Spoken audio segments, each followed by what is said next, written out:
السلام علیکم پیارے ساتھیوں، کیسے ہیں آپ؟ امید ہے ٹھیک ہوں گے۔ اللہ کو خوش رکھے، سلامت رہو، آباد رہو۔ پودوں کو پانی دے رہی تھی تو سوچا کہ تم لوگوں سے ایک بات کروں۔ عموماً سحری کے بعد میں سو جاتی ہوں اور کوئی 7:30 بجے اٹھ جاتی ہوں، پھر اس کے بعد وہ کر لیتی ہوں، کالج کے لیے تیاری کر لیتی ہوں۔ تو آج میں سوئی نہیں ہوں اور اب گھر کے کام کاج ختم کرنے کے بعد سوچا کہ پودوں کو پانی دے دوں۔ تو چلو آپ لوگوں سے ایک بات کر دوں، بہت مزیدار بات ہے۔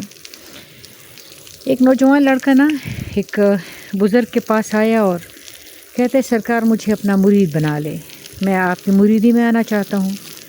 تو بزرگ نے کہا کہ تم نے کبھی عشق کیا ہے؟ تو نوجوان نے کہا کہ نہیں سرکار، میں نے کبھی عشق نہیں کیا۔ تو بزرگ نے کہا کہ اچھا تم ایسا کرو نا کہ جاؤ عشق کرو، اس کے بعد میرے پاس آنا۔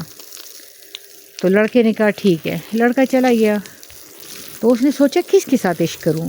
تو اس کی بہت ساری بھینسیں اور گائے تھی، تو اس کی ایک گائے تھی بھورے رنگ کی، تو وہ اس کو بھوری کہتا تھا۔ اس نے کہا چلو آج بھوری سے عشق کرتا ہوں۔ اس نے بھوری سے عشق کر لیا۔ آیا تو کہتے سرکار میں نے بھوری سے عشق کر لیا۔ بزرگ مسکرایا، کہتے ٹھیک ہے، کیری آن۔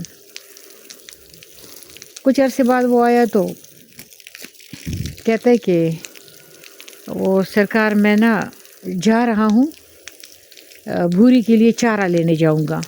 تو بزرگ نے کہا ٹھیک ہے جاؤ، لیکن ابھی تمہارا عشق پکا نہیں ہے، اس کے بعد میں آنا۔ لڑکے نے کہا ٹھیک ہے۔ بزرگ گیا اور وہ لڑکا، اور کچھ عرصے بعد جب پھر آیا تو کہتے سرکار وہ میں بھوری کے لیے چارہ لا رہا تھا، اس لیے دیر ہو گئی۔ اس نے کہا ٹھیک ہے، کیری آن، ابھی تمہارا عشق کچا ہے۔ خیر ہوتے ہوتے ایک دفعہ وہ نوجوان آیا تو بزرگ نے کہا کھانا کھا لو۔ تو کہتے سرکار میں ذرا دیکھوں نا بھوری چارہ کھا رہی ہے یا نہیں کھا رہی۔ بزرگ نے کہا کہ جاری رکھو، لیکن ابھی تمہارا عشق کچا ہے۔ اس کے بعد اس طرح ہر دفعہ جب لڑکا آتا تھا تو کوئی نہ کوئی امپرومنٹ اس میں نظر آتی، لیکن بزرگ یہی کہتا تھا کہ تم جاؤ، ابھی تمہارا عشق جو ہے وہ پکا نہیں ہے، ابھی تم جاری رکھو۔ حتیٰ کہ ایک دفعہ جب نوجوان اس بزرگ کے پاس آیا تو بزرگ نے کہا کہ وہ نوجوان جو ہے دروازے پہ کھڑا ہو گیا۔ تو بزرگ نے کہا اندر آؤ نا۔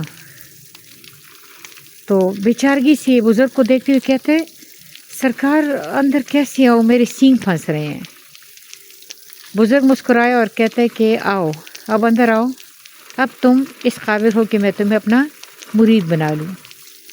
اصل میں جو نوجوان ہے وہ اپنے آپ کو بھوری سمجھنا شروع ہو گیا تھا۔ وہ کہتے ہیں نا رانجھا رانجھا کرنے میں آپ ہی رانجھا ہو۔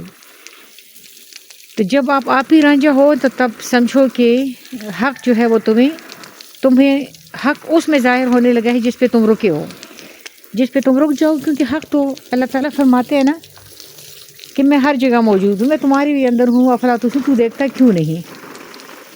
تو ابھی جیسے میں ان پودوں کو پانی دے رہی ہوں یا تو میں سوتی رہتی یا میں ان پودوں کو پانی دوں۔